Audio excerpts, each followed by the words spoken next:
আজকে আমাদের ছোট ভাই দুর্লভের আমার পাশের দোকান স্বর্ণের দোকান কিছু টাকা হারিয়ে গিয়েছিল, প্রায় অনেক বড় একটা অ্যামাউন্ট।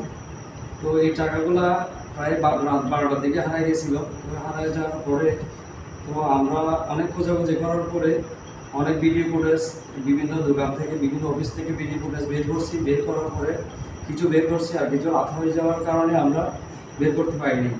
তো আমরা ইতিমধ্যে ওই আমার ছোটো ভাইয়ের অবস্থা দেখে তো আমরা অনেক কারাশানি হয়ে গেছিলাম সবাই। তো আমরা ওর কান্নাকাটি ওর অবস্থা থেকে সবাই ওই কারাশানি হয়ে গেছিলাম। তো এর মধ্যে আমাদের এই ভাইটা নাজিরহাট পৌরসভার মধ্যে নাইট গার্ডের চাকরি করে। আমরা বিগত ওনার সাথে অনেক দিনে পড়ছে।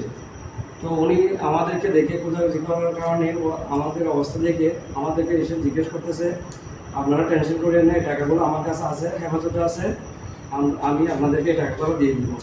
তো এই ধরনের মানুষ আসলে আমাদের বর্তমান জামানাতে এই ধরনের মানুষ আছে, এগুলো আমাদের জন্য অনেক বড় কিছু।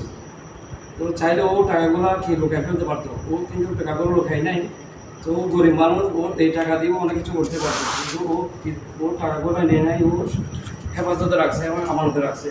ও যে নিঃস্বার্থভাবে এই টাকাগুলো দিয়ে দিচ্ছে, এটাও ওর অনেক একটা মানবিক একটা কাজ করছে।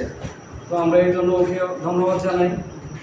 আল্লাহ পাক তার এই পরিবারের এবং তার পক্ষে করুক এবং তার ভবিষ্যৎ জীবন যাতে আরও সাফল্যমণ্ডিত হোক, আমরা এই দোয়া করি। এবং এভাবে আমাদের টাকাগুলা যার প্রাপ্য তাকে তুলে দিচ্ছে তার হাতে।